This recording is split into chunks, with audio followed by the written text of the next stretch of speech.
जय माता दी सभी को। स्वागत है आप सबका मेरे यूट्यूब चैनल पर। अपनी आज की इस वीडियो के अंदर हम चर्चा करेंगे हमारे भाग्य के बारे में। तो जैसे बहुत से लोग परेशान रहते हैं कि हमने ऐसे कौन से कर्म कर दिए, हमने ऐसी कौन सी गलतियां कर दी जो हम इतने ज़्यादा परेशान हैं। इस जीवन के अंदर हमें इतनी परेशानियों का सामना क्यों करना पड़ रहा है। तो चलिए वीडियो को शुरू करते हैं। तो सबसे पहले हमें जानना पड़ेगा कि हमारा भाग्य क्या होता है। देखिए, भाग्य क्या होता है। जब आपने पिछले जन्म के अंदर कर्म किए हैं वही आपका भाग्य लिखते हैं। अगर आपने अच्छे कर्म किए हैं तो आपका भाग्य अच्छा होगा और आप अच्छे घर में पैदा होंगे। आप देखते हैं कि कुछ लोग हैं जो जन्म लेते हैं वो फुटपाथ पे भी जन्म ले लेते हैं। तो उनमें और एक अमीर घर में पैदा होने वाले बच्चे के अंदर कुछ तो फर्क होता होगा ना। एक घर में पैदा हो रहा है जो बहुत ही घर अमीर है, उसके माता पिता इतने ज्यादा अमीर है कि वो गाड़ियों के अंदर घूम रहा है, कारों में घूम रहा है। और इसके अंदर हम एक एग्जाम्पल और भी ले सकते हैं कि एक कुत्ता है जो सड़क पे पैदा होता है और एक कुत्ता है जो कि बंगले में भी पैदा होता है और वो कारों में भी घूमता है। तो कुछ ना कुछ तो होता ही होगा ना। तो हमारा भाग्य क्या होता है, जो हम पिछले जन्म में जैसे कर्म करते हैं वही हमारा भाग्य लिखते हैं। अगर आपने अच्छे कर्म किए हैं तो आपको वो पुण्य प्राप्त होगा और आप अच्छे अच्छे कार्य करोगे और सुख और सुविधाओं का आप अच्छे से लाभ उठाएंगे। और अगर आपने बुरे कर्म किए हैं तो आपको बहुत ही यातनाएं सहनी पड़ती हैं, ऐसा होता है। देखिए, ईश्वर जो है वो हर एक का भाग्य लिखते हैं। जिस प्रकार से हम अपनी माता के पेट में 9 महीने तक रहते हैं, उस समय भी ईश्वर हमारा पूरा ध्यान रखते हैं। अभी हमने जन्म नहीं लिया होता है तो 9 महीने तक माँ के पेट से ही भरण और पोषण उस बच्चे का होता है। और ईश्वर ने इतनी सुंदर व्यवस्था की होती है कि माँ के स्तनों में दूध को पहले से ही स्थान दे दिया जाता है कि बच्चा पैदा होगा 9 महीने के बाद तो उसको दूध पीना पड़ेगा, मतलब क्योंकि उसके दांत नहीं होंगे उस टाइम। रीजन तो इसका यही है ना। जब आपके दांत भी नहीं होते हैं उस टाइम तो आपका पेट कैसे भरेगा, दूध से भरेगा। तो ईश्वर ने आपका पहले ही सब कुछ सेट करा होता है। और उसके बाद में जब आपके दांत आ जाते हैं, उन दांतों के आने के बाद क्या होता है, वसुंधरा माँ आपका भरण पोषण करती है। वसुंधरा मतलब पृथ्वी माँ। पृथ्वी पर हम लोग क्या करते हैं, सब्जियां उगाते हैं। तो वो सब्जियां खा के, बहुत सारी चीजें खा के हमारा भरण पोषण होता है। तो ईश्वर हमारा कितना ध्यान रखते हैं आपको ये समझना चाहिए। और हमारा भाग्य हमारे कर्मों से ही निर्धारित होता है। आप इस वीडियो के माध्यम से समझे होंगे थोड़ा बहुत जो भी मैंने आपको समझाने की कोशिश की है। तो हम बहुत से एग्जाम्पल और भी ले सकते हैं। हमें ज़्यादा परेशान नहीं होना चाहिए, ईश्वर की भक्ति करनी चाहिए, क्योंकि ईश्वर की भक्ति अगर आप करते हैं, ईश्वर की भक्ति के अंदर इतनी ज़्यादा शक्ति होती है कि वो हमें कहाँ से कहाँ पहुँचा देती है, ये हमें भी नहीं पता होता है। पर इसके अंदर ईश्वर का ही हर एक चीज़ होती है कि ईश्वर आपसे भक्ति कराना चाहते हैं या नहीं, क्योंकि इसके अंदर भी ईश्वर की कृपा है, क्योंकि उनकी कृपा के बिना पत्ता भी नहीं हिलता है। तो अगर ईश्वर की कृपा होती है तो ये आप भक्ति कर सकते हैं, अदरवाइज आप भक्ति भी नहीं कर सकते हैं। तो आपको जो भी कुछ मिलता है वो ईश्वर के द्वारा ही मिलता है। और जो भी आप कार्य करते हैं अच्छे और बुरे, वो आपको सोच और समझ के ही करने चाहिए। कम से कम इस जन्म में तो आप ऐसे कार्य मत कीजिए जो कि पाप कर्म आपके जोड़ दें। आपको अच्छे अच्छे कार्य करने चाहिए। अगर आप किसी दूसरे की चोरी करते हैं या कोई गलत कार्य करते हैं, अपनी शक्ति का दुरुपयोग करते हैं, धन का दुरुपयोग करते हैं, तो आप पाप कर्म ही कमाते हैं। जीवों पर अगर आप दया नहीं करते तो भी आपको पाप ही मिलता है।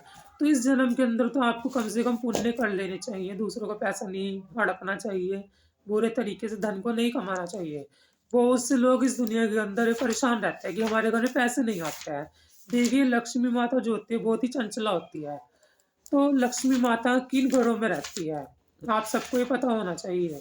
जो परिवार एक जैसे होते हैं, मतलब पूरा जो ज्वाइंट फैमिली होती है जिसके अंदर दादा दादी सारे रहते हैं मिलकर और खाना एक ही जगह पकाया जाता है और आए हुए अतिथियों का सम्मान किया जाता है।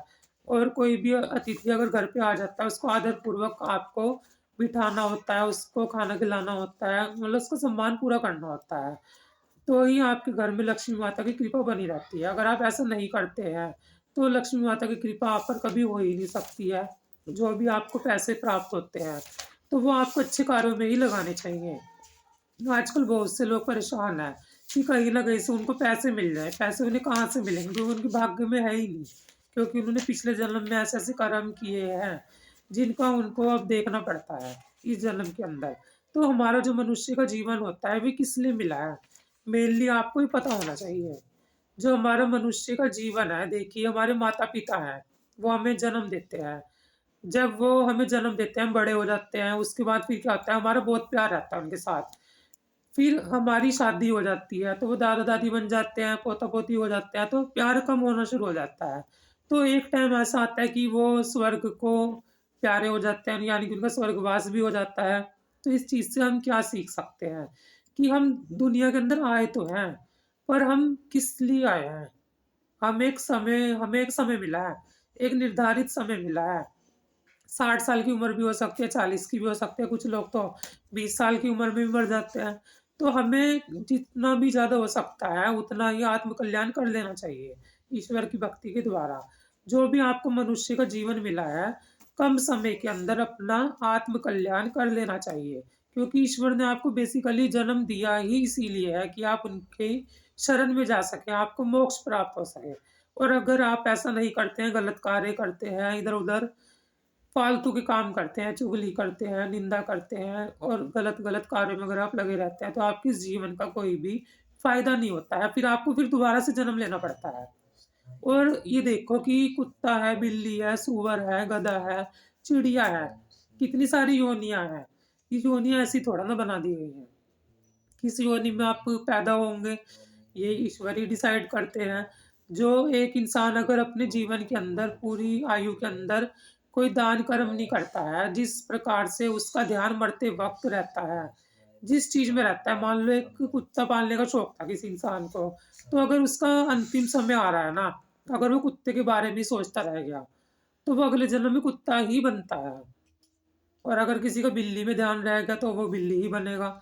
अगर किसी का लास्ट टाइम के अंदर मरने के दौरान ईश्वर में ध्यान रहा, अपने इष्ट में ध्यान रहा, तो वो सीधा परम गति को ही प्राप्त होता है। उसका फिर मोक्ष ही होता है और मोक्ष जो पाना है वो इतना आसान भी नहीं होता है।